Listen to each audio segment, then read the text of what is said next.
All right, Mr. Tony the Tiger Lopez, thank you very much for coming on to theboxingbar.com, and thanks for being here, man. Oh, you're welcome, man. A lot of fun. And Tony, man, first question. Where were you born and raised? Sacramento, California. What was it like being raised there in Sacramento at that time? You know, it was all right. It was, back in my days, they called Sacramento Cowtown. But I guess it was. As an adult, you look back, yeah, I kind of guess it was. So there wasn't a whole lot going on. But where I lived at, there was always something going on, right? So to me, it was a normal town. But I guess as you grow up, you look at it and go, yeah, it's a Cowtown. And what was it like being raised there? I remember, speaking to a few fighters from there, and they would say, there's some crazy areas there. What was it like where you were raised? I was in one of those crazy areas. But it was fun for me. I had a really good childhood, man. I don't regret anything I did. Maybe one thing, and other than that, I've lived. That I grew up on how I knew how to grow up in that area. So back in the day, I grew up in a place called 24th Avenue, and that was back in the 70s and stuff. So early 70s. So it was kind of crazy back in the day. But as a kid, you don't look at it that way. You look at it like, oh man, this is cool. Look at what's going on in the neighborhood now. You know what I mean? So it's kind of different, But it wasn't. I had no problems whatsoever. And being around the hoods and the craziness, like you were saying, what were you like as a kid? How did that, nurture you as a kid growing up? What was all that like? Man, I think I've always been kind of the same. Like, I remember one day I went home for lunch from junior high school. I went to John Steele Junior High School, and we didn't live too far from there. And so one day I went home for lunch just to go home for lunch. And I'm going to walk home for lunch. There's these guys stripping a car right down the street from my house. They're stripping this car, right? And they're looking at me. I'm looking at them. And remember the old chain steering wheels when they were really popular? Oh, yeah, back in the day. This car had a chain steering wheel in it. I go, oh, shoot, I can get that for my bike. So I look down and I go, hey. I go, why don't you give me that chain steering wheel?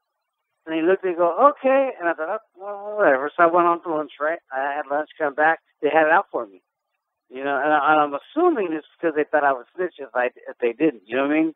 So, but it was just part of what do I know? You know what I mean? I didn't do nothing.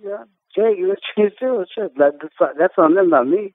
You know what I mean? Keep it on the low, and this is what you get for you. You know what I mean? That's how it is in the hood. Yeah, there it is. I think that's the best way to explain it. That's how it is in the hood. There it is there. I didn't say I was an angel, but I didn't kill anybody, so. What was home life like for you? What were you like around your parents, or what were they like around you? My mom and dad were, they're very, they're very, very Hispanic. So my dad was born in Mexico, so my life is very Hispanic, like old school Mexico. So, as soon as you can walk, you can work. As soon as you can buy it, you can have it. Well, that was my life. And, I tell people this all the time. And if you tell people this, they look at you like, come on. But, back in the day, I bought my first car at 10 years old because I had money, I've been driving a car on the streets of Sacramento, like I because I did own it, since I was 10 years old. Stan Ward, who used to be a heavyweight boxer here in Sacramento, he was a California state champion at one time, was from Sac, and we trained together. I think at 12 years old, he was letting me drive his Nova Super Sport 3-speed in the column. And I was so little, I had to sit on a telephone book. And he had this big old, for a boxing bag with his boxing glove, his cup, his wraps, put all the stuff in there. He had this big old duffel bag, army duffel bag. And so he put the duffel bag behind me, and so I could reach the pedals, and I had to sit up on a telephone book. And he had 3-speed in the car. I'd drive this thing. He always let me drive. I was driving everywhere, all the time. It was a different time back then. It wasn't the same as it is today, It was fun for me. So I've been driving since I was 10. I had cars since then. I'd buy my own cars. Bought and traded cars back then because that's what kids do. My first car was a Simca, and I'd never seen a Simca before, but it's SIMCA. But if you Google it, you can see it was a little blue little thing. It was a matchbox. Oh wow, there it is. And and I didn't know what kind of car it is. But I had it and I drove it until it stopped driving, and I threw it in the junkyard. But that was my childhood. And your dad was a boxer too, from what I hear. How far did he get into the sport? I really don't know. The last I heard, when we talked, because he really didn't talk a whole lot about his boxing career. He never really did. He just, honestly, dude, I could tell you, I didn't learn about his boxing career until I was in my later teens. And then he'd only mention it, and I only heard it to the very, I don't think he mentioned it. But I heard it was like 17-0, when he got married, and then he quit and raised his family, you know? And because we always, even when I was young and I was boxing, and as I turned pro, against their wishes, against my family's wish, I turned pro anyway. Even then, my dad always tell me, hey, you know, you don't get married until your boxing career is over because it's going to interrupt it. And, you know, and he's right. It does. Outside life will interrupt what you're doing as a fighter.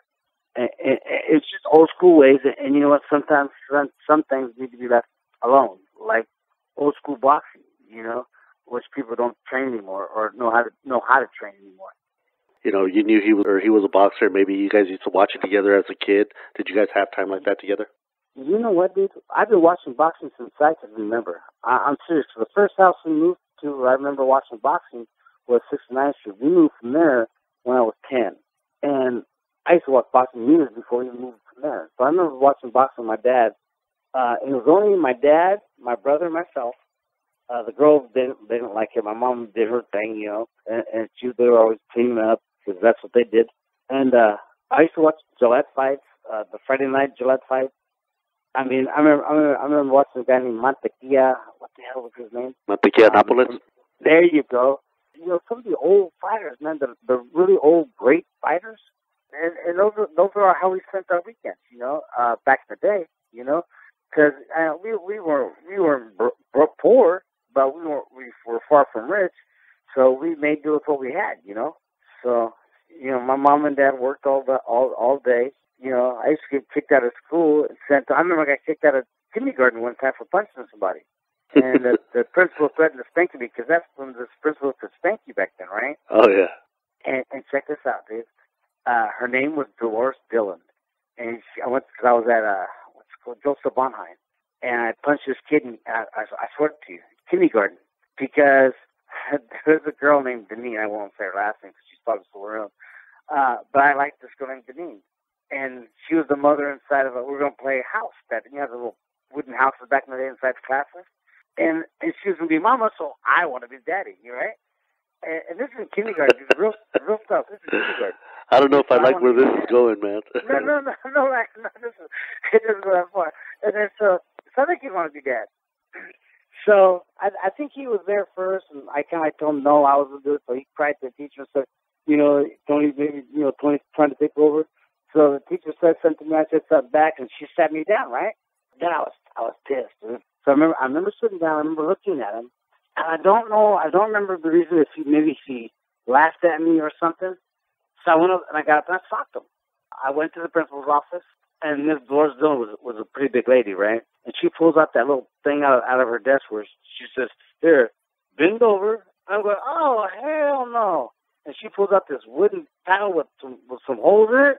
I take off running, and I ran home. and then, see, what people don't know is my dad used to box, but my mom was mean to me. But back in the day, boy, I'll tell you what, my mom was fighting us up a dime. And she went back to the school, and she got home. What are you doing here? I go, well, I told her what happened. So she drove me back to the school, boy. She jumped in that principal's butt like there was no tomorrow. I was like, go, mama, kick her butt. I remember them days, man, you know? How was it that you got into this great sport, man, the sport that we all love, of boxing? You know, I was always a fighter, dude. It started. I got the bug in kindergarten, dude, when I punched that guy. My dad never wanted us to do it. My brother started boxing because he was always getting beat up, so my dad wanted him to protect himself. Me, I was always beating people up, or always fighting anyways. And so my brother's trainer, when I was 8 years old, seen me fighting. So that night, he was on to think about my brother came to the gym. And he had to ask my dad if he can train me. My dad says, no, he's too young. He was asking me when he's 10. Well, a couple of years later, I'm fighting in the streets, and he goes, hey, I remember him pulling over. He was in a little black Volkswagen.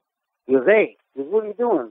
I'm wondering, what's this boy up? You want to watch? He goes, you want to fight? Yeah. He goes, jump in the car. I'm looking at him like, huh? He goes, come on, jump in the car. So I jumped in the car. He took me to the gym. I never stopped going. And what do you think it was that attracted you to the gym? Well, you know what, dude? Really, honestly, man, the more I went to the gym and when I started sparring, all this stuff hitting back, it's not easy. Especially back then days, man. They trained you hardcore, man. You know, to clean it up, my trainers called me pendejo. And, you know, he called me pendejo so much, I thought that was my name, you know what I mean? But that's how they talked to you back then. And they made you work. And it didn't bother the parents. Like, you can't talk to Johnny like that. Well, this is not a game. This is not a baseball game. This is not a football game. This is a fight. This is 3 rounds of survival.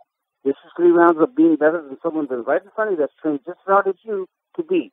So you put that in that aspect, and it kind of changes things, because boxing is not a game. It's a fight. Even as a younger kid, I always wanted to win. I always had that desire to win at everything I did. And I didn't win every single one, don't get me wrong. But I didn't get kicked off. I didn't feel sorry for myself, even as a kid. I thought, I lost my first amateur fight. Here's how my amateur career went. This is how it started. Let's say it was Monday. I walked into a gym on Monday. That fight happened on a Monday after school. Jerry picks me up with my brother, takes me to the gym. That same Friday, 4 days later, I was 65 pounds. We had another guy in the gym at 65 pounds that was supposed to fight the Junior Olympics in Reno. And he had quit that Friday. And I didn't know anything about boxing. I still didn't. I was only in there 4 days. So Jerry goes to me. He goes, "Hey, do you want to fight tomorrow?" I go, "Yeah." I was excited. So I remember him taking me home, asking my dad if he could take me to Reno to fight Saturday. And my dad goes, "Yeah, we'll take him." So we went on there, and I fought a guy named Johnny Samples, my very first amateur fight. And he was 72-0. And it was my first fight. I trained 4 days. So, we're down there. So Manuel Maldonado took me down. Nick Maldonado's dad, because Nick was one of the fighters, and his dad, Manuel, was one of Jerry's assistant trainers. He used to take it for all the kids. And when Jerry couldn't go, he'd take it. Or they both take it, but Jerry couldn't go, right? So we went down there, and I have no idea what I'm doing. I'm in these, all these old school people can relate. I had those see-through white gym shorts, had those white Kmart tennis shoes with those ankle-killing socks. My shorts were so tight that I had to wear my cup on the outside because I didn't have no equipment. I've only been training 4 days. So I weigh in at 65 pounds. They took it, and then they told Johnny Samples' trainer that the other guy, he quit last night, so we brought this guy. And because they were talking right in front of me, they go, "How many fights this guy has?" Manuel starts laughing, and he goes, "He just started Monday." And so they go, "Yeah, we'll fight him." And back then, I don't even think I knew an amateur book. We didn't have any stuff like that. Like today, you have to have amateur books, you have to have this. They threw you into the deep waters, and oh, dude, it was crazy. And so, check this out. So we're in the ring, right? And I don't know what to do. And so Manuel says, this is exactly what he told me. He goes, "Hey, you don't know anything. When he hits you, hit him back. Just fight." He goes, I don't know what to tell you. And so I'm going, all right, whatever. So the bell rings, and he's coming at me, but he's swinging his arms like a windmill over his head, like, front to back, not side to side, but front to back. Both times he swing, I'm going, "What's this kid doing?" Because I've been watching boxing on TV. That's not what they do. And so I'm watching it, and I remember kind of going, what the hell is he doing? And I turn around, look at Manuel, and Manuel gives me that move, not like, I don't know. I turn around, and bam, he hits me. Oh, then it was on. So then we just started fighting. I just started throwing blows. I don't remember I don't really remember what else I was doing, throwing blows. And so we went 3 rounds. The third round, check this out, but before the third round, this dude was crying in his corner. His trainer pushed him off his seat and took the seat from him when the bell rang. And back then I was just happy to be fighting. And so we fought, and the decision, he was for the Reno Mighty Might Boxing Club. And, he won the fight, and they gave me a trophy. They gave him a big blue trophy, and I got a little blue trophy. And I'm going, shit, I got a trophy. Wow, this is awesome. And, dude, I was hooked. So, I got up down from the ring, and I'm happy I got a trophy. I just wanted the trophy. And then I really didn't care about losing, and then so Manuel, we go to the dressing room, and Manuel's saying, "Hey, you know what? Hey, man, we should hang around. We should hang around to the end of the fight." Because I wanted to go home and show my parents my trophy. It was the trophy, but I got a trophy, right? it was probably your first trophy ever.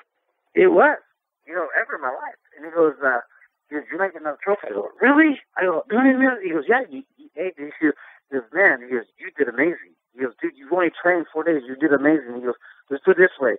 If we weren't here, you beat that kid. If we weren't here, you would have won." And I'm going, "Really?" And I didn't know anything, And the kid was 72-0. Yeah, right? And so later on that day, how they, after the fights are over, they're doing the best fight of the night, best fight of the night. They do all this different trophies back then, right? Well, they were doing the best fighter of the night. And I got the best fighter of the night trophy, which is the biggest one ever. Oh, my God. This is it. I'm in heaven. And I got 2 trophies, right? So and ever since then, I was hooked. Would you say you were a natural at fighting, or did you have to get good by going to the gym and keeping up with this sport? That's a really good question. And what, 26 years of boxing, no one's ever asked me that. But you know what? I'm not a boxer. To box, I have to train and train a different style to box. I am not a boxer. I am a fighter. I'm not a guy that's just going to go there and start throwing crazy punches and hoping for the best. I know what I'm doing, over the years. And yes, I had to work at it. I had to work hard at it. Even as a kid, it's what I don't know, man. You know what? It's something I had in me. It's what I wanted to do. I'd love to ask this question, man, to especially people like from, your generation or even before. Do you think it's important to have a good amateur career? Does it depend on the person's style to have an extensive amateur career? Does it matter at all? I mean, everybody seems to have a different answer on this one. What do you think about that, about having a good and lengthy amateur career? Is it necessary today? With today's kids, it would help, I guess, and I'm on the fence with it because of the kids today. Every once in a blue moon, you're going to run into a young Tony Lopez that just doesn't care. That kid, all he needs to know, he just needs enough fights to understand, to get used to the crowd, to understand what it's like to be in the ring. And if he's at that age, or let's say he's in his middle 20s, where it's kind of, he's on the fence of getting old, even as a pro, to start off as a pro. Now they're fighting to like 35 and 40, which is ridiculous. That just tells you how bad boxing has gotten since back in the day. Because, dude, remember when I fought my first world title fight, I fought Rocky Lockridge, who was 29, and he was considered old. I went till I was 36. I went 6 years past my prime. Now today they're fighting till they're 40, 45 years old, 51. So what does that tell you about the competition of boxing out there? It's just not the same world anymore. But once in a while, you're going to find that young kid that says, you know what, this is what I want to do. I don't care what I have to do it. I don't care how hard I have to work to get it. This is what I want to do. And you know what? That was me. That was my attitude. I wanted to fight. I wanted to win. Hey, I didn't win them all, but you know what? That's life. Today you got me. Doesn't mean tomorrow you're going to whoop me again. I might get you tomorrow. Hell, after we can do it again, and I might whoop you the second time. It just means that the present time you got me, hey, I get my hands off you, but you can't win them all. That's just life. But hey, I'm not mad. Oh, dude, check this out. Okay, old school story for those who are old school Sacramento will understand what I'm saying. Big time wrestling, Channel 40, back in the day. Hank Renner was the announcer. He was also the boxing announcer, and Hank Renner was the boxing announcer too. He also did big time wrestling, Channel 40. And they used to do it live right down Fruit Ridge. It was crazy. I remember going to him as a kid. And so he became, my first fight. We kind of knew him from my brother, because my brother was a pro at the time. When I first turned pro, my brother's already been a pro. And so he knew the family. We talked to him every once in a while. I think he was a really nice guy, good family. And my first fight, announced this, Tony Lopez. I don't remember if it was either my second, third, or fourth fight. Second or third fight, maybe. Maybe fourth. I don't remember. But he didn't tell nobody. He didn't mention it. No one knew.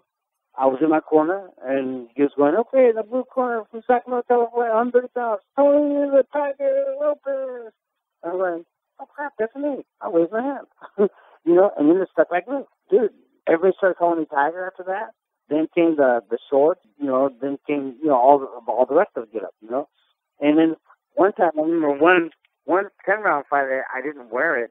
And I wore a white robe with a blue and red striping on the side. And I won, but I just didn't win in I guess you can say Lopez fashion. Because it was just a win. I won, okay, no big deal. And people said, it's because you didn't wear your tiger trunks. You should wear your tiger trunks. And, that's when I started having to wear the tiger trunks a lot of times. So people got mad at me, or they said something to me, And that's how that came about. It was insane, When did you feel it was time to become pro? For a while, at 17, maybe 18, I quit. I quit boxing for a year. And I just got tired of it. So I just quit. I went on a party streak for a while. And then I got fat. And then I think I weighed like 160, 165. I go, man, I'm getting fat. Better go back to the gym and start just training. So I went back to Jerry Jacobs, who was my amateur trainer the whole time, was training at Washington Neighborhood Center right on 16th Street. and that was a gym of Don Conley, another great trainer for Sacramento. And so I started training over there. I seen Loretto there. And did you feel you were ready to become pro when you did? Did you just feel like certain that you were going to be successful at that when you started? You know what, dude? And I'm not saying this to be tough or bad or anything like that, but I was that guy your mama warned you about. I was that guy. Leave him alone because he's a nut. He's a flop down, and I'll fight. I'll fight to drop it down. I love fighting, and I was good at it. Even as a kid, I was really good at it. One day, and I was always messing up. I was staying out late, partying all the time, and I told my mom and dad, I go, hey, I want to turn pro. Because I went back, after the year I took off, I went back, I had a few amateur fights. I go, man, I'll just get in shape. You know, I'll just have a few amateur fights. I had a few amateur fights, and I thought, screw this, I'm just going to turn pro. I'm going to get hit, I'm going to get paid. Shit. So, you know, I was talking to my mom and dad and my brother, so he was my older brother, and they're just going, oh, you know, no boxing for you because you're just going to get hurt. You don't take it serious. You like to party too much. You're too much of a clown. You know, you're always goofing off. No, that's not for you. So one day I thought, man, sure, I'm going to do it anyway. So I went down to the State Athletic Commission. I was actually 20. I went down to the State Athletic Commission, signed all the paperwork, paid my fees, and did all that, turned pro. And so this is funny. I come in the house, and our garage back in the day was a family room, right? They turned it into a family room, and so I'd open the garage door and walk into the kitchen. There was a table, and everybody was having dinner. And my mom, my dad, my brothers, my sisters, everybody was having dinner. I go, hey, guess what I did? And they're looking at me like, what'd you do now? You know, because I was always in trouble. Let's just say I was active. So they go, what'd you do now? I go, I turned pro. I'm a pro boxer now. And they looked at me like, and they started getting on my case. Like, no, you didn't. You did not. What'd you do that for? And they started getting on me, you know. And I go, well, you know, I'm a turned pro. I'm a boxer now, so you know, I got to keep training, doing. So my dad, you know, after the big old, why'd you do it? You're not, you know, you should have done it. You're gonna waste your time. You're gonna get hurt and all this stuff. And my attitude was like, I was cocky. I was like, man, ain't nobody gonna hurt me. You know, I'm Tony. I'm Tony Tiger. Boy, ain't nobody gonna hurt me. You know what I mean? And I was kind of cocky like that, you know. And so after a while, after them bitch at me for a while, my dad says, okay, we'll give him a couple of fights. He'll get his ass kicked a couple of times. He'll quit. And that's really how they thought it was gonna go. So then I kept training because I was already trying to start training. My dad got me a fight. For that first fight, what was it like?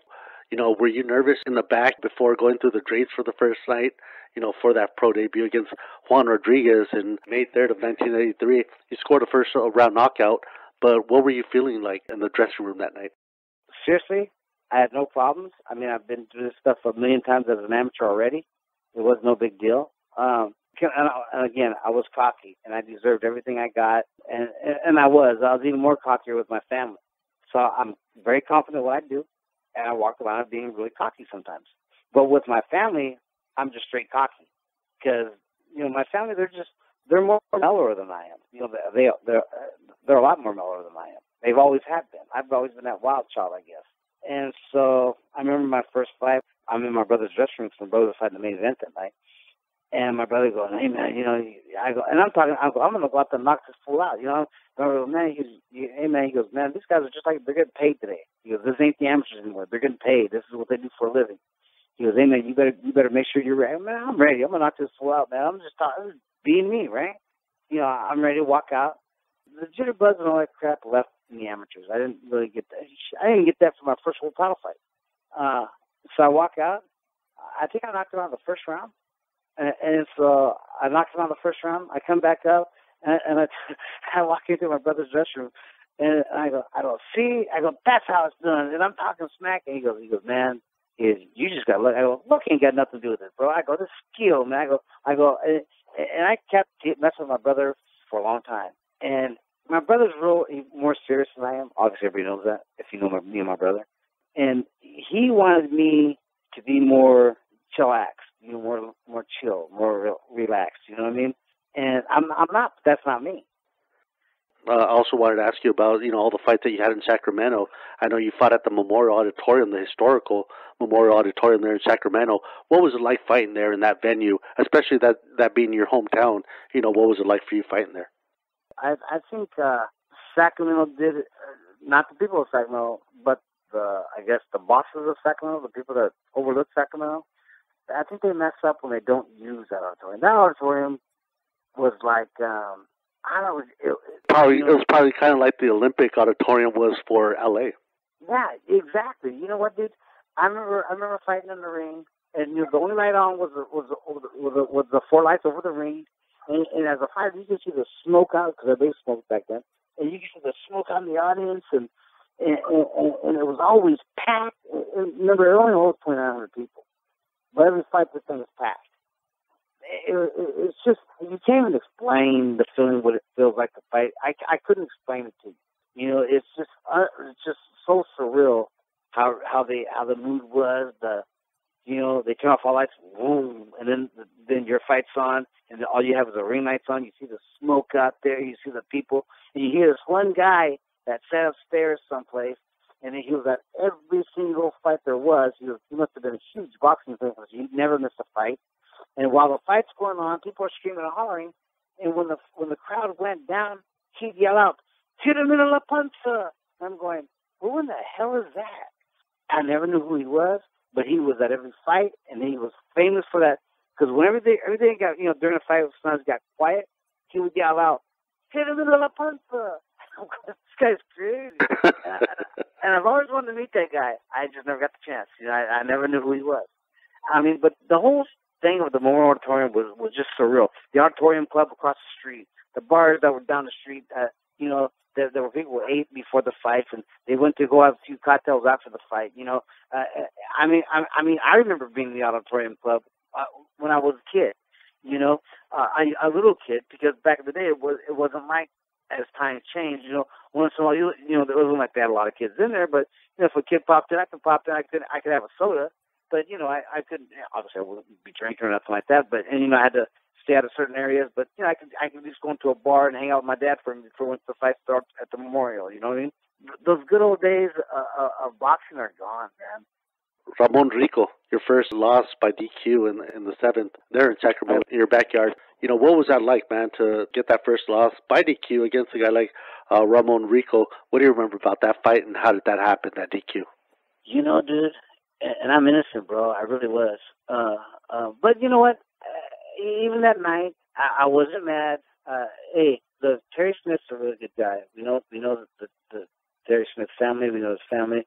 We know his daughters. I mean, very nice people. Good. Terry Smith's a really nice guy. You're talking about the referee? Yes. Oh, I'm sorry. Yes, the referee. And even back then, was I mad that he did it? Not really.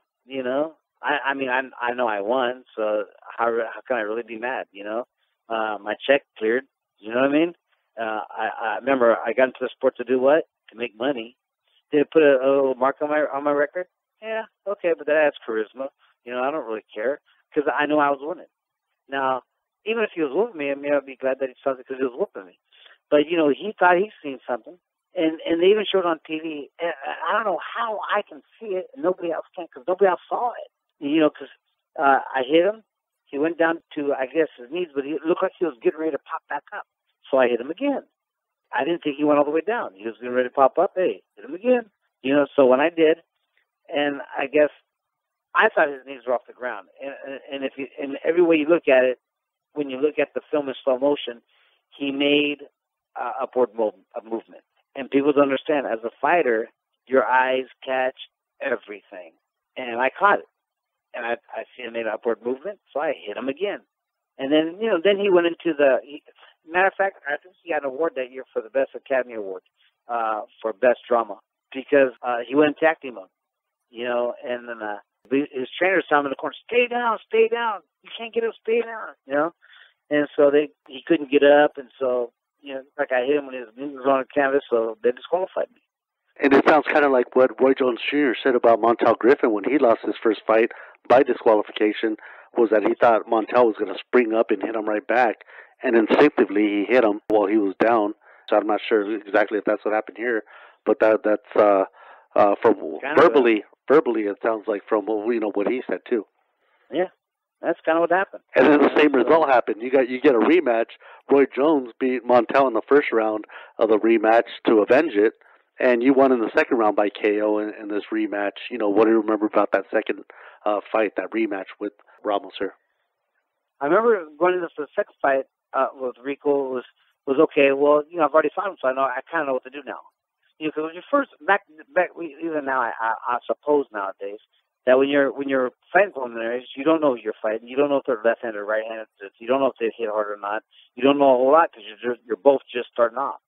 So the first fight, you have to kind of fill them out, you know, kind of see what they're all about, and then start fighting. You know, sometime in that 10 rounds, you start fighting somewhere in them rounds. Well, you know, the second fight, I already knew what he was like, so I jumped right on him, you know, and started doing what I had to do. So that's the difference. And just a few fights after that, man, in July of 1988, you get your dream shot, man, to fight for the IBF World Junior Lightweight title in your hometown. On top of that, at the Arco Arena there in Sacramento against Rocky Lockridge, man. It was your first fight for the title. Because of this fight, you were given the prestigious award of the Ring Magazine Fight of the Year. But back it up a little bit, you know, what was the pressure like for you going into this particular fight for all those reasons, fighting for the world title and fighting in your backyard of Sacramento? See, what a lot of people don't know, man, is when I was coming up, and before the title fight, when I was coming up to the ranks, my dream fight was Rocky Lockridge. And back then, I'm still a young fighter, and I'm dreaming really, you know, fighters, people dream real big. You're going to make $2, but you're dreaming you're going to make $2 million, you know? And so I'm dreaming real big. I'm going, yeah, I can fight Rocky Lockridge. I like his style. I wanted to fight. I really wanted to fight him. And I had for years already, like maybe 2-3 years prior to that, I wanted to fight him because I liked his style. I thought he'd be a good fight. I thought, you know, it'd be a good, rough, tough fight.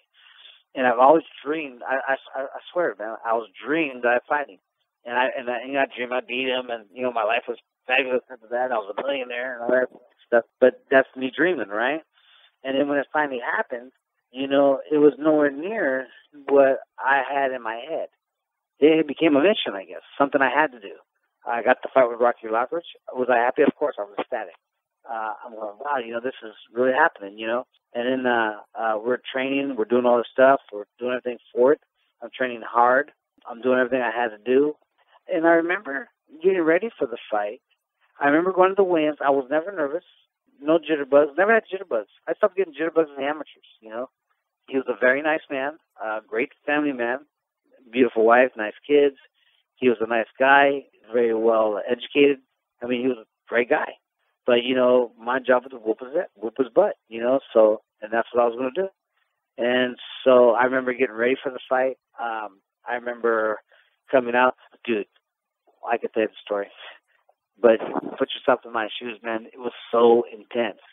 Okay, the fights are coming, the fights are done, and we're ready to come out. And Lockridge is in his side of the arena. I'm on mine. And I think I came out first. So the main event's ready to come on. This place the arena's just packed. You couldn't squeeze an ant in that place. And so the TVs there was Wide World of Sports, I think it was. They're there. The camera's on. Dude, I could not sit still. Your body is so conditioned. It doesn't want. It's in fight mode. Like a day or two before the fight, I go into this thing called fight mode, where I become an asshole. You know, I don't like people. I don't want to be around nobody. I don't want them looking at me. I'm just so focused on what I'm doing, I turn to this different person. The crowd doesn't even see me because we're behind the curtains. Like, when the curtains are open, we're kind of behind the curtains. Like, there's a couple people that can see us because we're ready to come out. And all of a sudden, the lights go down in the arena. The lights come on TV. You know, they have the big bright lights for TV. And this place erupted. Oh, my God. It was, dude, I can't even, I'm going to try to explain it to you. We're on a cement floor in an arena. Okay, the first Arc Arena, remember? The crowd was so freaking loud. The floor vibrated all the way up to my head. From my feet to my head, you can feel the vibrations of the people roaring.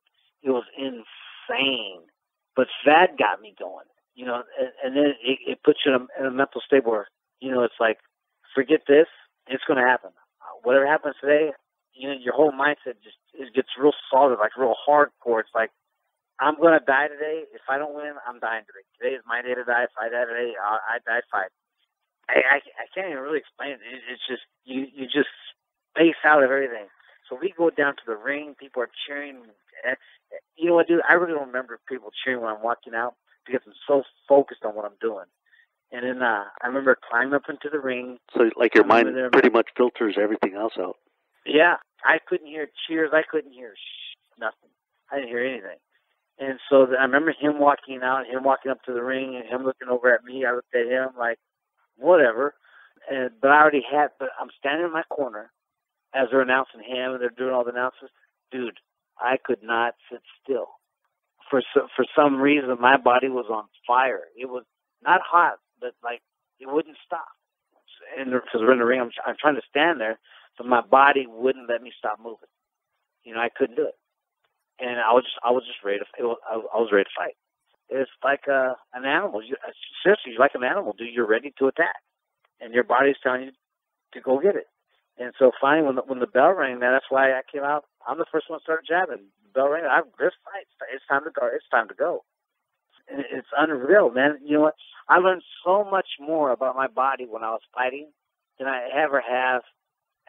I think than anybody ever has about their own body just living life. Because man, I could eat a meal. If I weighed 128 or 138 before a meal. After that meal, if I weighed 139 3/4, I would tell you, what do you think you weigh? I probably gained about 1 3/4 pounds. I'd get on the scale, I'm 139 3/4 to the nose. I mean, dude, you just learn your body so well. It's amazing, dude. I mean, when God put your body together, man, he did some amazing things. I mean, like, dude, I'll tell you, there's times when I was fighting that for one fight, for the second minute, I didn't eat for 4 freaking days. I didn't eat 1 ounce of food. I didn't drink 1 ounce of water for 4 freaking days. You asked me about that fight today, I could not tell you. I have no recollections of that fight at all. I just don't remember it. That's the only fight in my whole career I don't remember.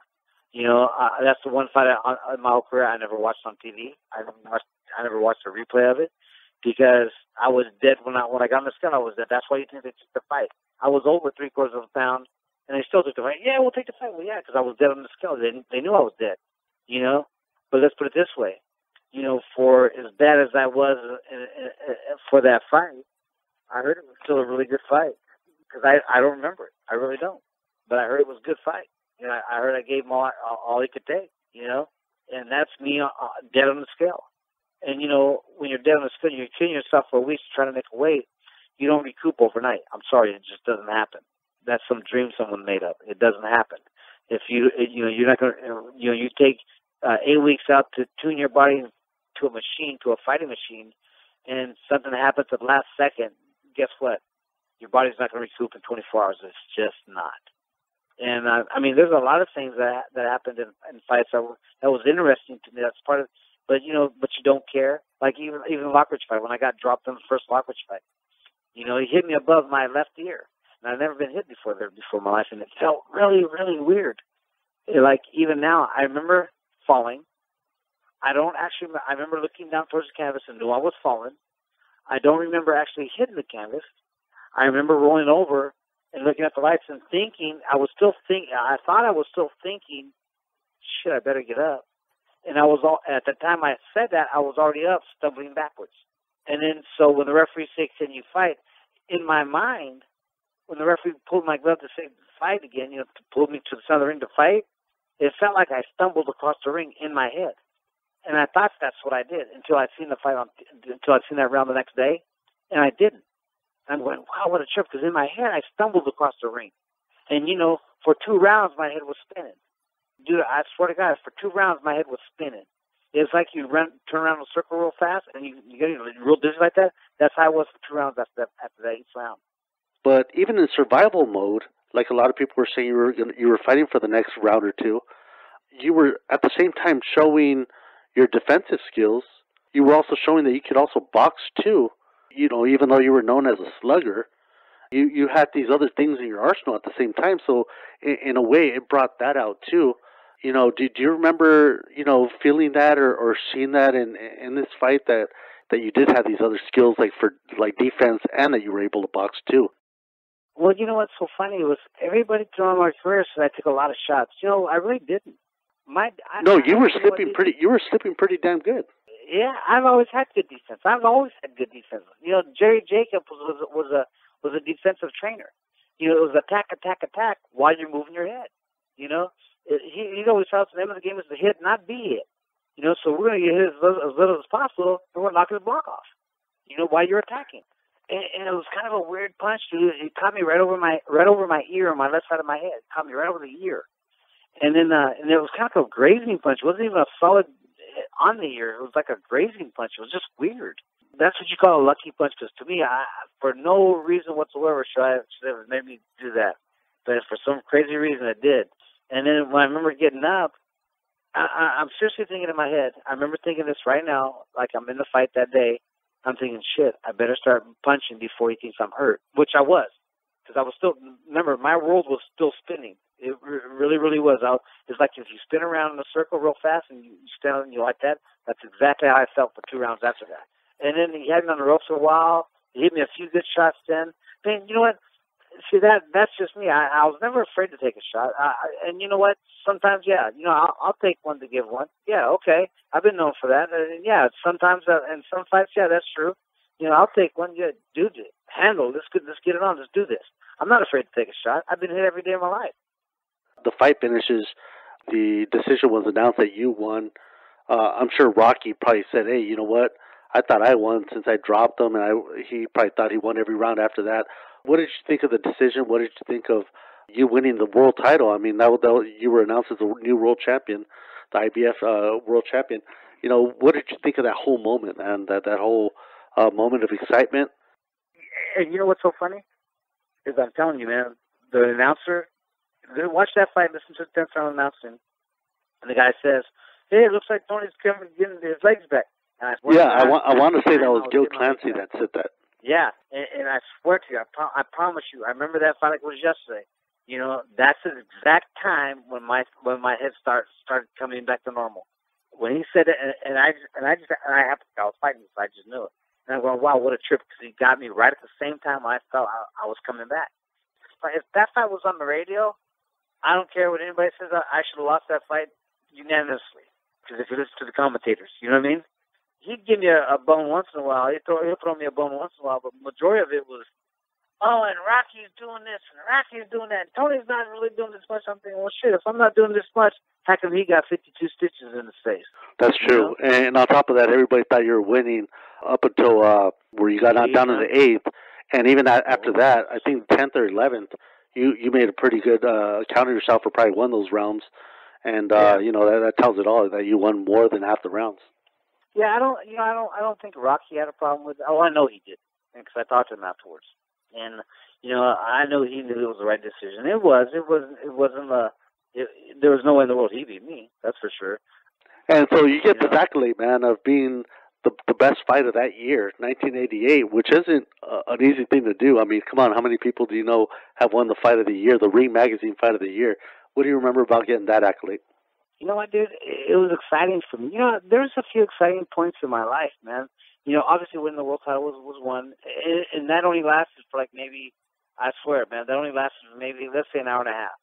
And then it was like, oh, okay, so this is just like, because about an hour and a half, and I'm still in my dressing room at the Arco.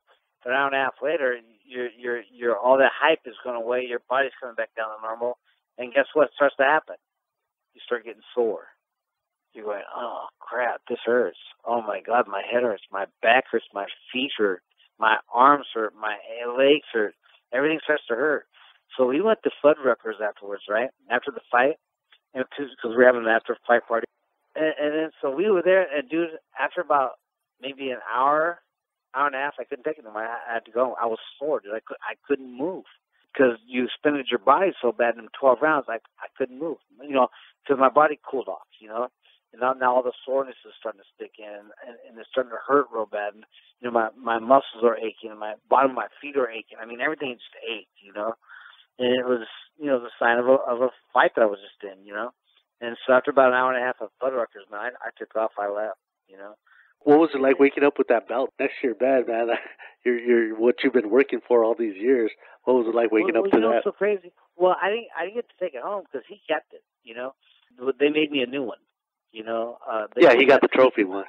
Yeah, and so, but by the time, dude, okay, and I don't know how to even say this, man, because people are going to go, oh man, you're a liar. But you know what, man? Seriously, dude, the whole process of winning that was very hard. I worked my butt off like you would not believe. I did things to my body that should pronounce me dead. I mean, I worked my ass off, dude. And then after the fight, I'm sore. It took me 30 days, 30 days to get out of my bed without feeling zero pain. It took me 30 freaking days to get out of bed before I felt no pain. So, because that's about the fourth or fifth day, I remember going, I'm going to see how many days it takes me so I don't feel no pain before I get out of bed. It took me 30 days, 30. That's how hard that fight was. Now that I'm old, it means more to me now.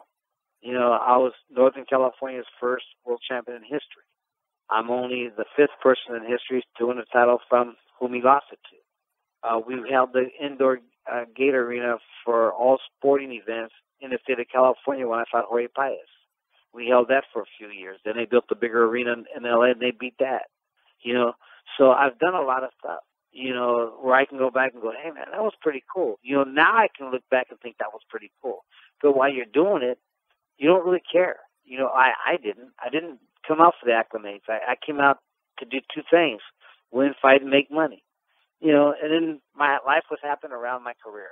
That's the best way to put it. My life happened around my career, and I'm doing what I'm doing today because I was Tony the Tiger. I'm successful today because I'm Tony the Tiger, or I was Tony the Tiger. And I'm successful now because, living the life that I have, it took me a lot of places. I met Joe Schmo that has nothing to Joe Schmoes that have millions of dollars in the bank account, don't know what to do with it, and everybody in between. And I function with everybody. I can hang out with anybody and get along with everybody. I don't care. It doesn't matter what color you are, where you come from, what religion, what's your background. As long as you're cool with me, I'm good with you. And your next fight up from Rocky Lockridge, you fought a guy named John Molina, who you had several fights with, 3 fights with down the line. He was known as a tough Puerto Rican fighter who later gave tough fights to guys like Juan Laporte, Wilson Rodriguez, Oscar De La Hoya, and even a guy from my hometown of Oxnard, California, now trainer Robert Garcia. But what do you remember about fighting John Molina the first time? He must have been a tough guy. The first time, I remember they said they were going to fight a guy from Puerto Rico named John Molina. They didn't, I never asked about the fighters. I really didn't care. Like fighters say, who am I fighting? Shit, I'm fighting. The guy who steps in the ring, that's what I'm fighting. You know what I mean? So, and I never asked. So I didn't know if he was tall, short, fast, right-handed, southpaw. I didn't know anything. And, because most of the fighters like Rocky Lockridge, I knew what Rocky Lockridge was like.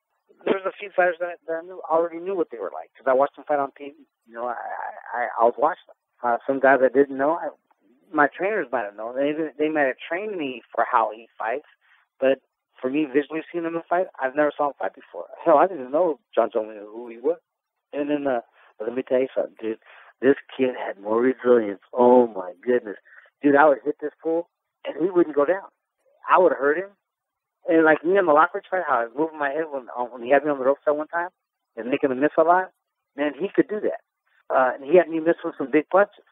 Let's put it this way. The first fight was close. And the first fight was, I had a bad day.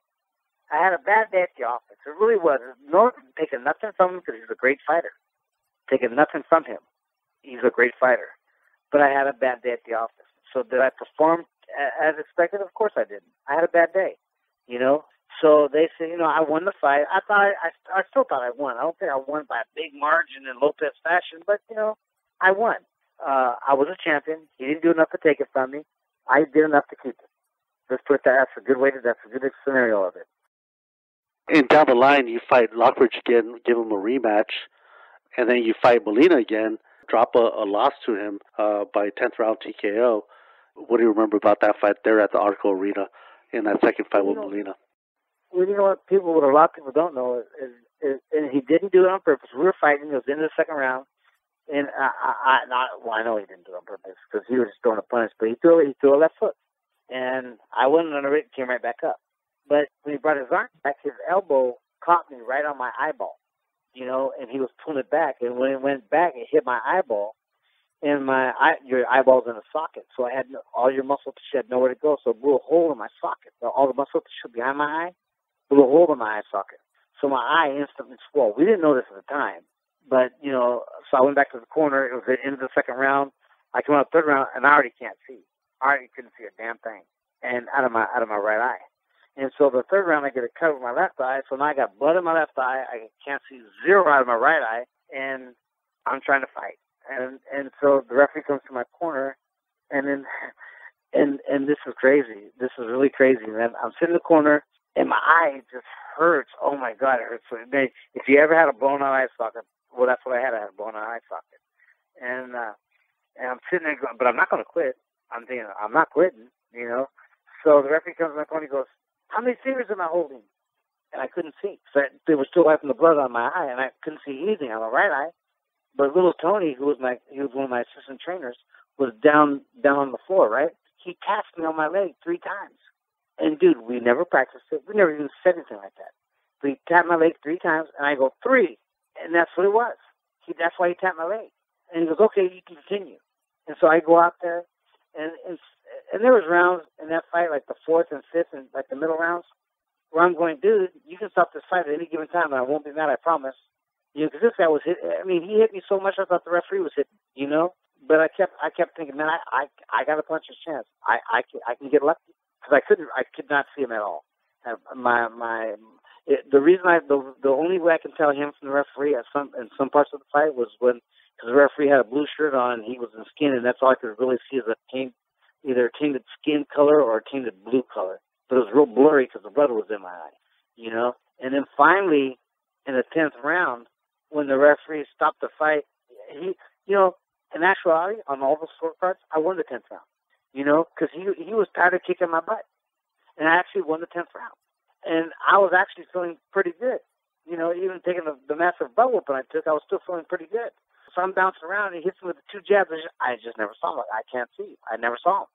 So he hits me with 2 jabs. My head bounces back, and then the referee stops the fight. And here's the truth. When the referee stopped the fight, I went, "Thank you, God." Because I was in such pain. That blown eye socket, dude, I was in pain. You had no idea how much pain I was in. But I wasn't going to quit. And so when he stopped it, on film, you see my head go up like, "Oh, man, okay." It looked like that. But in reality, I was saying, "Thank God," because I was in pain. But, you know, I'm a fighter, dude. I'm not going to quit. And so when they stopped the fight, you know, I had to go get my eye fixed, and they pulled my eye out and put bone and plastic all in my eye and put my eye back and put me all back together. Now, okay, but see, like the first fight, I just had a bad day. And this is really talking to me, not taking nothing from him, because he's a great fighter. Not taking nothing from him. Shit, he's an awesome fighter, actually. And, you know, the second fight, I had a blown eye socket. So that doesn't count. You know, so then everybody's telling me to retire. Well, maybe you should retire. Maybe you just don't have it anymore. And that kind of really just ticked me off. It ticked me off more than I don't know if they did that to tick me off, or were they really serious. But the more that people told me, well, maybe your career's coming to an end. And my attitude was, "F you, buddy. I'm just starting. Your career's coming to an end, not mine." You know. So then I was supposed to take so much time off. I did, and then I goofed off for a while. And then on my own, I started going back to the gym. Because even for a while there, after a million people told me maybe I should retire, I was thinking, okay, maybe at the millionth time, I started thinking, oh, maybe I should, you know? And then I started going to the gym again on my own. I started just training light, come back, then I started full force. My dad was my manager, so I came back to my dad and said, "Dad, I want to rematch with that fool, man. He can't beat me. There's no way in the world he can beat me." The first day I had a bad day. Second day I just got blown eye. So I go, "Whose fault is that? Not mine." And he goes, "Okay." He goes, "You want to have a jump?" I go, "I don't need one." But he made a third fight. And so this time, my dad wanted to teach me a lesson because when you're a champion, dude, the world is beautiful. I mean, everywhere you go, everything you do, dude, back then I couldn't pay for dinner if I wanted to. I couldn't pay for this if I wanted. I couldn't pay for anything if I wanted to, dude. You know, when I had money, I couldn't pay for anything. Nike was the best. Oh, I love them. Nike, I still love you. But, they're the best. They didn't give you money, but they gave you things. They give you shoes, they give you warm-ups, they give you nice stuff. And they don't give you one pair of shirts, they give you like 5 or 6, 7, 8, 10. I mean, I can only wear one at a time, dude. You know what I mean? Really? But that's not where I come from. I come from a hardworking family that worked to get what they had, So when people started giving me all this stuff and free dinners and, I'm like, oh my God, really? It was a whole new world for me. And at that time I was 25, or was I 26? Okay, can you imagine me at 20? Dude, we went out one time. I was fighting for Don King, who is probably one of two or three great, or the greatest promoters I've ever had in my life. King is one of them. And if for all you people are going, oh man, he's a run, he's this and that. Shut up, because I worked for him. I fought for him. Okay, that was going to be another one of my questions down the line. So, you know, and so for all the haters out there that want to hate on this guy, I'll tell you, it was the most funnest time. He paid me every red cent he ever said. He did everything first freaking class. He was one of the promoters. When I fought for him, I really felt like a world champion. There was only a couple of trainers, a couple of promoters in my career that when I fought for them, I really felt like a world champion. And dude, it's just a whole new level of promoters. They really, really are. And you fight your heart out for them because you want to keep that up. You want to fight for him again and again and again. You know what I mean? Because you like that feeling. When they tell you, hey, there's nothing you cannot have any given time of the day while you're in training for Don King. Whatever you want, you call, you get. In the story. There is no wanting nothing in Don King's productions of fighting for him. It was unreal. And there's a whole new story and scenario about all that, but and it's a long one, so I'll leave that out. But let me tell you something, dude. I learned a lot from that man. When I had a couple fights that I had on my own, that I promoted over here on my own, I did it like he did it. There's a couple things different, but I did it in the same manner.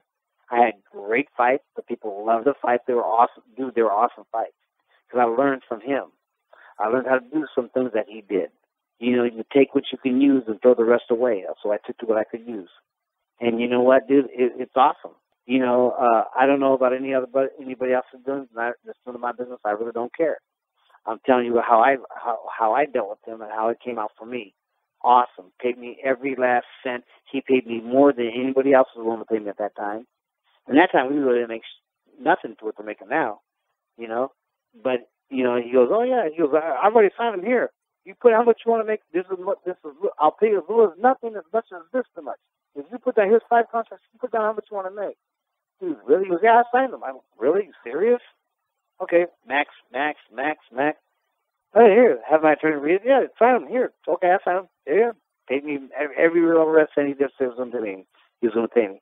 The training camps were second to none. Everything was first class all the way through. It was unreal. It was just unreal. Jorge Piedra, man, the Model Metal. You fought him there in the Arco arena, and at this time he was a big name. You win a decision over him. What do you remember about that fight? He was a guy that talked a lot of smack, but he talked a lot of smack about fighting, about what's going to happen, what he's going to do, and how it's going to be. To promote the fight. Yeah, that dude was really good. He was a self-promoter. And you know what? He never said nothing bad about me. So I can't be mad at him. I liked him. I thought he was funny. I thought he was crazy. But, while I'm working, he's playing, And fight night time came. And so, fighting Jorge Piedra, he's coming up. And he looks like a small featherweight. So he's going to be a smaller junior lightweight. And, dude, I spar with guys. Even at junior, I'd start off sparring guys 200, 210, 180, any kind of sparring I can get. So I was already used to being hit hard. I wasn't cared. He actually didn't hit hard at all. Not taking that from him because he was a very good fighter. He was a good fighter that just didn't hit hard. He was very crafty, moved a lot. He was hard to hit, solid. What do you remember about the crowd on that night? Oh yeah, when he came, we had an announcement at I forgot what park it was, at a park, and it was off Broadway, Southside Park. It was off Broadway, and man, I didn't know there was that many Mexicans in Sacramento, because they were out there. They were out in force, and of course I'm gonna get some cheers, but when he came out, boy, it was like it rumbled. I'm going, wait, I thought I'm from Sacramento. You know what I mean? So but that was cool because I've always had the rumble. But at this fight, I was the guy that had the golf clap. You know, he had the rumble this time. You know, so I just had something to prove. Okay, well, you rumble all you want. I'm gonna show what it's like to fight. You know, and again, it wasn't easy. He was a very good fighter, hard to hit hard. You could hit him, but he'd make you miss. You know, when he moved his head, half the time you wasn't hitting him, you were grazing him. He you know, a lot of the punches were like that. He was hard to hit solid. When Tracy Spann dropped him, the time he got dropped by Tracy Spann, all he did is got lucky because Monumento moved his head really, really well. He boxed really, really well. Fight box, I guess, because his defense was ace. And you know, it was a 12-round fight. I won it hands down. It wasn't close. You know, I didn't win every round, but you know, it still wasn't a close fight. You know, I was just too big, too strong for him. You know, and my attitude was, you know, you goof off, so will I. You know, and so I got in trouble for goofing off one round. Will got mad at me, but. Hey, your second fight with John Molina, you lost the IBF junior lightweight title, and in the third fight you had with them, you won it back. Then you lose it to Brian Mitchell down the line, but then you move up to lightweight and you fight Joey Gamache for the WBA World Lightweight title. What was that fight like, man? Joey Gamache was, in my opinion, a very underestimated fighter, a very underrated fighter at that time. He gave some pretty nice fighters a run for their money. What do you remember about that fight with Joey Gamache? Well, if you've seen him fight on TV, you knew he was fast, because he was fast. But if you fought him, he was faster. Oh, my God. This dude was fast. And he was undefeated on that time, 29-0. Yeah. But even at that, you know, I don't care about the records. That undefeated crap doesn't mean nothing to me as I was fighting. It really didn't, you know. And so, but it was different going to his hometown. You know, because people back then were starting to say, well, Tony never travels. Well, yeah, because they're never willing to pay me like Sacramento's willing to pay me. Sacramento fans are the best. I don't care what it is. You fought Greg Hagen right before you fought Julio Cesar Chavez. What do you remember about that fight with Greg Hagen? He was a pretty tough customer there. Yeah, you know, Greg Hagen was another guy. He didn't hit real hard, but he was tough. And, you know, he was another Tony. He was very confident in what he does. He's confident, you know, before the fight. He was really nice to me. You know, I was always nice, man. You don't have to be an asshole to be tough. You know, you don't have to be. I mean, you know, you can be a nice guy and just do what you do. And boxing is what I did. You know, whether I won or lost, hey, I was nice either way. It doesn't matter. Because him and that Pat Zinner thing had it going on. Oh my God, dude. You know, and Greg Hagen was a smack talker, but wasn't he? He was actually kind of nice. He didn't talk all that smack. He just say, hey, man, I'm training hard. I'm training to beat Tony. He's moving weight. I'm going to be stronger, tougher, and all this other stuff. But see, what people don't know about Tony the Tiger is that Tony the Tiger trains with bigger fighters. You know, stepping in the ring with a bigger, stronger fighter is nothing to me. You know, shoot, I've sparred with bigger and stronger fighters than he was. You know, so when you step in the ring with a guy that's half the guy that you sparred with or half the size of the guy you sparred with, guess what? They're not big and strong at all. And so, and let me tell you something, and when I spar with bigger guys, hey, I'm a man. Don't take it easy on me. Let's go. Because I'll hit you hard too. You know, it's time to work, baby. You know, and that's how I did it. So, you know, and there was times I got my bell rung more in the gym than every time in the fight. Because we'd go at it. Don't believe me? Ask Bobby Chacon. He'll tell you he rung my bell the most. You know? Shoot, there was times I was sparring with Bobby Chacon that I had more lumps and bruises on my head that you didn't shake a stick at. It was crazy. You know? But, you know, that's how we did it, you know? And you take on Julio Cesar Chavez, the legend himself, the icon of Mexican boxing. In December of 1994, he was on a little uprise there, having just avenged his loss to Frankie Randall. Then he had just won a knockout victory again, a rematch over Maldred Taylor. Then you take him on, and then you take him on in Mexico, of all places. What was it like getting this news that you were going to fight Julio Cesar Chavez in Mexico? You know, I don't know. You know, by that time, my career was just another fight. You know what I mean? I don't fight the man. I fight a person. You know, I'm not fighting Julio Cesar Chavez. I'm fighting Julio Cesar Chavez, the boxer. I don't. You know, all that hype doesn't bother me. You know, when I was in Mexico, I'm gonna tell you, 50% of the people say he's gonna kick my butt. 50% of the people told me to kick his ass. It was pretty much even. It was a big crowd. They had about I think they had 80,000 people out there. And, you know, we found a big arena in Monterrey, Mexico, and it was nice. At the time then, my plan was to box for 10 and brawl for 2. And the whole time I was in Mexico, I told him, hey, man, so we did the TV things, we did the paper things, we did interviews together. And he was he was just him. And then, and I would just say, hey, look, I'm training hard. I'm going to box for 10. And I go 11, 12 rounds or championship rounds, and we're going to fight. The champion will prevail. That's what I said the whole time I was there. And so, during the fight, I get a little cut over my eye. I think it took 2 stitches to close. It wasn't getting in my eye. And he stopped the fight. And you know what, dude? I expected more from him. I expected to get hit a lot. I mean, I just expected more from him. I don't know. You know what, dude? Maybe because I'm disappointed about that fight because I didn't get a chance to do what I came to do. Again, I'm not a boxer. My brother is. My brother was my trainer. He wanted me to box for 10. We argued for a while, didn't training. So we came out to the conclusion, okay, he wanted me to box for 12. But I got him down to box for 10, and I can brawl for 2. See, my whole game plan was to box for 10, and I'm not a boxer. I'm a brawler. And take him in the last 2 rounds, and take him out in the last 2 rounds. But see, what gets me about that fight is I never got to do what I came to do. I was robbed of that. Because of a little stupid cut, a 2-stitch cut under my left eye that was not getting in my eye, because it rolled off the side of my eye, they stopped the fight. But yet the fight before me, the guy had 22 stitches on one side and like 20-something stitches on the other side, and they let that continue, but they stopped mine over a 2-stitch cut? Seriously?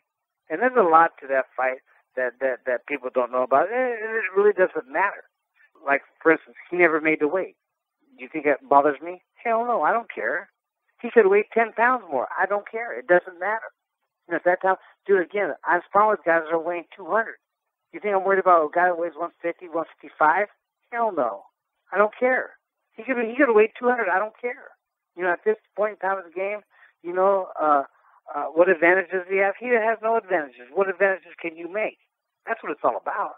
I don't care what they do. I'm going to let them worry about what I'm going to do. I don't care. Didn't he have a few broken ribs after that? Oh, yeah. There's a whole bunch of stuff to that fight that people don't know. The average folk don't know. And true, if you weren't there, you wouldn't know. Yeah, I think my doctor said he had 3 broken ribs. And there was a bunch of reasons why that fight didn't continue. But see, what got me was I went there. I didn't go to the win a decision. I really, really did. I promise you, I swear to God, I didn't go to the win a decision. I went there to knock him out in the last 2 rounds. Because I never got a chance to do that, because they cut me short of my chance. And, they said my eyes were swollen, and they were. But you didn't see me crying about it. You didn't see me not missing punches for it. It didn't bother me, did it? Or you didn't want to stop either. Yeah. So why'd they stop it? Because he suggested to stop the fight? Because he's the one that motioned to the referee to check my eye, the cut, not even the swollenness of my eye, the cut of my eye. And then the ring doctor comes up, and now remember, the ring's about 4 feet high. I'm standing on top, and then I'm standing on top of the ring. So, and let's say the doctor's, he's messing, so he's about 5 foot. No, let's say he's 5'5" or 5'6". Okay, I'm standing on top of a ring. The doctor never climbs on the ring, and he goes, oh, no, ya se cagó. And I'm telling the guy, I'm talking to him in Spanish, so I'm going, hey, dude, I go, let me finish this round. If I do not knock him out this round, you can stop the fight. I won't complain. I'll just go home. And he goes, no. Ya se acabó. You mean it's over? It's over. And, okay, well, at that point, what can you do? As a fighter, nothing. Nothing you can do. He's going to do what he wants to do anyways. So I'm not going to sit there and cry about it. Only thing I'm going to do is, hey, man, my check better cash flow. You know what I mean? So you have nothing to complain about. Not really. You got paid for it. It did. The outcome wasn't the one you wanted, but hey, the check cleared. You know what I mean? How mad can you be? And after that fight with Chavez, both him and Don King, they both gave you some pretty nice props. They talked well about your performance. Chavez said that, you were a very strong fighter, and Don King was very happy with your performance. Did that satisfy you a bit? No, because again, all the nice things they can say I still didn't get to go. I still did not get to do what I went to do. Did any of those body shots neutralize anything that you had? Didn't bother me one bit. Really? Because I know in the last few rounds, I remember seeing he was going to the body a lot, and I go, oh, okay, this is probably where you start feeling everything. But at the same time, only you know what that felt like. Never bothered. I'm not saying that I'm made of steel or nothing like that, but it just didn't bother me. Dude, see, here's what people don't understand anymore. You know, dude, watch. When I trained hard. When I sparred hard. You know, dude, I sparred with big guys. I sparred with heavyweights. And you know what, dude? I bang on them. I expect them to bang on me. You know, and I'm not saying I'm the baddest in the world. I'm not saying that it's not going that. We're talking about boxing, right? I gave everything there was to give for that sport that my body could give. So that every time that I fought, I've already had the wars. I've already got my ass kicked. I've already had the bruises and the black eyes and broken noses. Well, I never had a broken nose, but the wide noses. You know what I mean? I've already had all that. Fight time for me? Shit, that was the easy fight. That was fun. Now it's time to play. I've already worked my butt off like you would not believe to get here. Now that I'm here, why should I be scared? I worked my ass off to get here. I didn't work my ass off to come here to be scared. I've been hit with body shots real hard.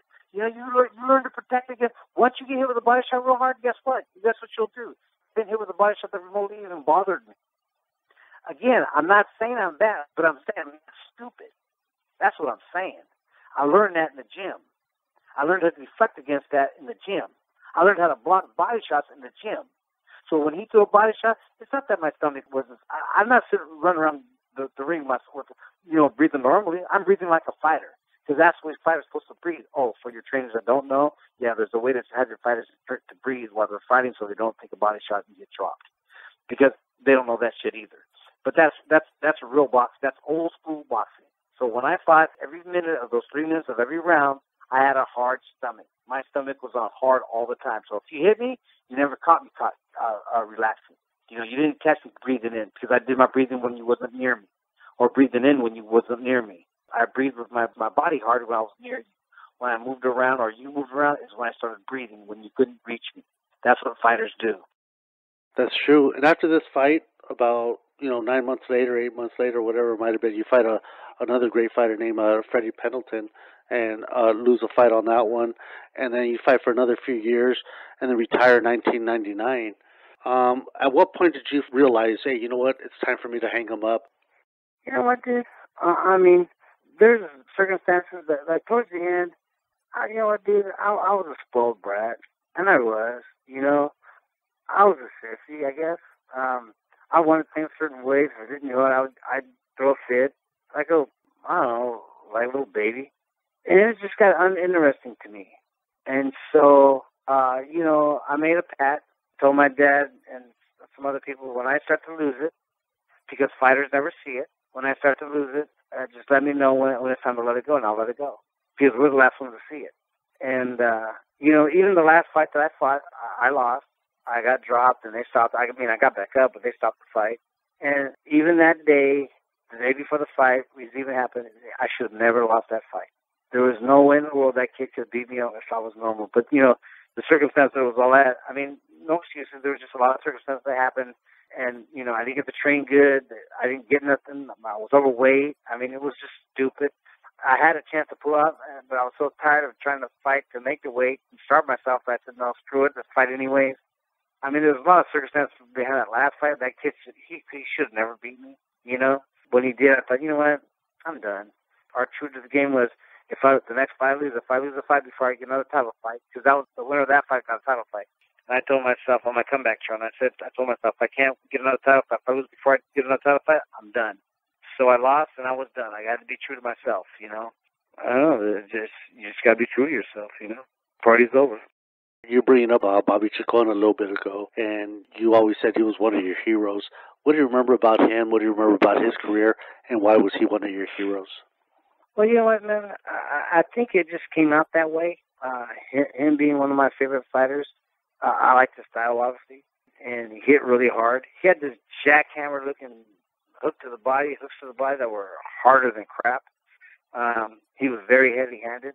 I became a Bobby Chacon fan as I became his sparring partner. My dream in sparring was to kick his butt, because it never happened the first year, but here's how dedicated I was to what I did. I would get up at 4, and I lived on my own. I didn't live at home. I would get up at 4 a.m. I would run. I'd come home, make me breakfast, take a shower, get ready for work. I worked at a brick company, tossing brick around all day. So then I'd be at work at 6:30. I'd go from 6 o'clock, I think it was. I had to be there at 6 o'clock. I'd get there at 6 a.m., start tossing brick around all day long, and get off at 2:30. I would go meet Will Edgington, my trainer at the time, at Renfree Field right here off of Highway 80. I would drive us both to Oroville every single freaking day. And then, we train at Bobby's backyard. He had a nice gym in his backyard. And we'd spar, we hit back to the whole shebang. So by the time I get home, it'd be about 10:30 at night. And I'd go to bed, we'd do the same thing every day. 6 days a week. My first 3 years of my boxing career was his last 3. Because the second year we trained in Marysville. So I did the same thing, but it saved me a little bit of time because we only went to Marysville. Then in the third year, we trained here in Sacramento, and that was his last year of his boxing career. And, so to say I'm not a Bobby fan is a lie. Of course I'm a Bobby fan. He taught me everything I know. He gave me, I had that style, but he kind of perfected it. Because there was times, I could tell you right now, man, I remember it was a weekend, I was getting ready for a fight. And we were in the gym in his backyard, his house, and we were in this ring. And I was so jacked up that my nose was about 4 feet wide. My eyes were swollen. I had knots on my head. My lips were fat. And it was so bad that Will Edgington had to use the headgear with the bars on it. Had the crossbar around your chin bar. Yeah. There's a headgear, so because I'm all jacked up. And it hurt just put the damn headgear on. My head hurt. And I'm going, ow, ow. I'm really going, ow.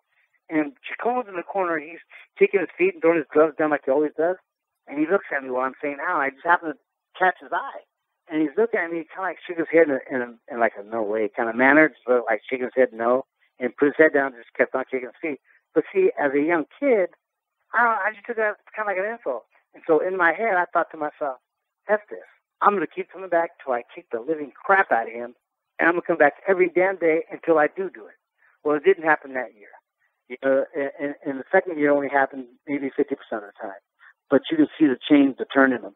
In the third year in Sacramento, when Will Edgington would tell me, okay, today, kind of take it easy today. If you hurt a little bit, just kind of. And my attitude was, screw you, buddy. I took mine. He's going to take his, and he took them every time. Bobby had resilience like you would not believe, dude. He was, I don't know, man. Because I kind of had, I guess, the same attitude as he did. But sparring with him and getting hit by him, I tell you, man, for a little man, he hit like a 180-pounder. He really did. He had very heavy hands. Even, like I said, all the hard work and all the hard punching, all the black eyes and bloody nose happened in the gym because they really did. Fight time, shit, the guys I fought didn't hit nowhere near as Bobby did. They hit half as near the 180-pounder or 200-pounder guy I was sparring with. He hit nothing like that. And so, but with fighters today, they don't want to spar up. They want to spar down or spar equal. No, man, how are you going to learn if you don't spar up? Every once in a while, you're going to have to get your ass kicked in order to learn. It's kind of like an oxymoron. You have to get your ass kicked to learn how to fight. You know what I mean? So if I'm telling you to stick to your right and you keep leaving your head still because no one's throwing a punch at you, then you get in there with someone throws right hand at you or left jab and you're not slipping, then you start getting hit. Oh, then it kicks in and you go, oh, shit, maybe if I start slipping. Hey, well, hello, dipshit, move your head.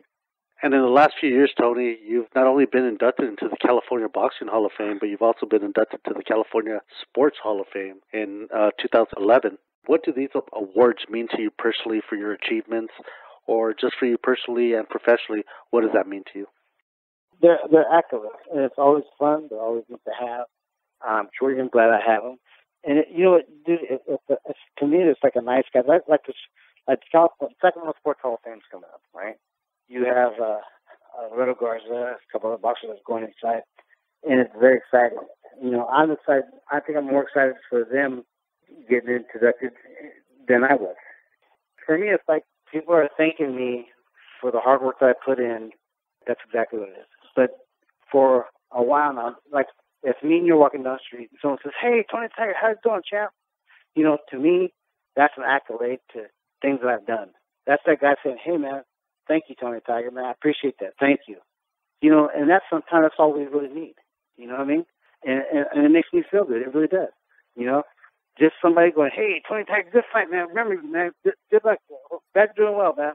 And you know, to me, that's a big thing to me. So it actually makes me feel good. You know, when people do that. It does. Top of that, man, I mean, you got to think there's a lot of great fighters that have come out of your, area of the state, with a lot of greats like, Pete Ranzani that I could think of, Diego Corrales, Loreto Garza, like you brought up earlier, Willie Jorin, and even guys like Juan Lascano down the line that even moved to Texas, I think. But, what does it feel like to be not only recognized as one of the best fighters from Sacramento itself, the city itself, but from Northern California, or even forget that, just from California, period. What do you think about that? It's fun. It's exciting. To me, it'll always be exciting. So the day I die, I'm going to die, 3 world title belts on my coffin, and an NABO. Don't pick the NABO, because I had to work hard for that one, too. You know what I mean? So it's always going to be a feel good for me, because it's what I've done. It's who I am. I mean, I happen to win 3 world titles doing something I love to do, and that's fight. That's the best way to explain my personal achievements on how I've done, on how I see myself, I guess. You know what I mean?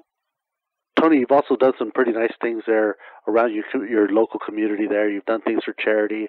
Why is that important to you to give back to the society, to your community, and just to boxing, overall, I guess? Why is that important to you personally? Because as a person that was blessed to be in a position that I was in, that's what you're supposed to do. Sacramento supported me.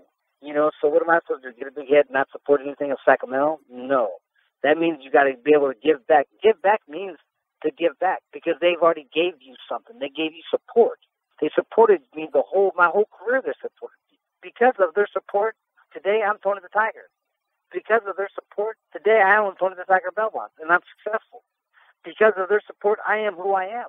So how in the hell do you not give back to someone that's given to you their whole career or your whole life? You know what I mean?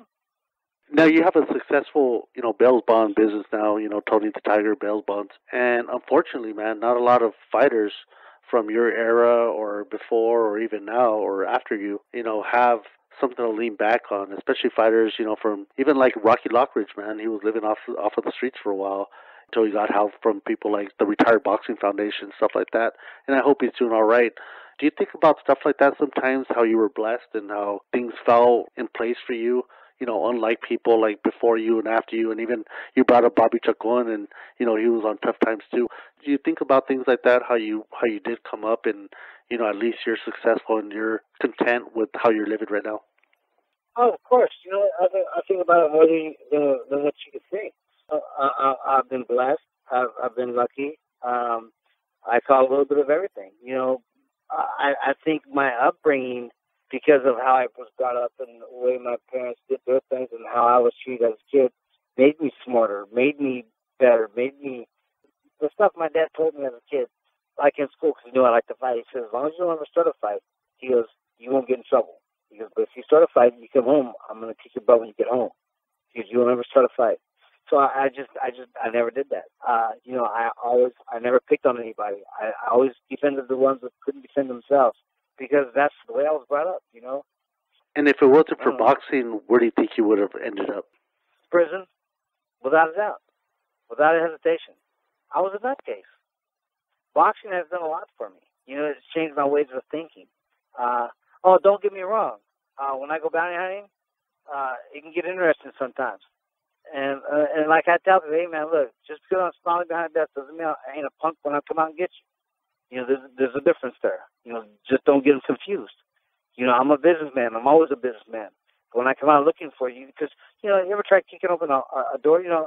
Even as kids, we're in a house, and we've had our door kicked open by the top, but we know what's in the house, so we ain't tripping. Try kicking open a door. See how scared you are then. That's trippy. Your senses are so on high alert, it's not even funny. Because you have no idea what's in that house. You have no idea who's got a gun pointed at you, because you have no idea who's in that back room, because you have no idea who's in that door behind your back. It's different. And it's very humbling, I would say. So you have to get smarter.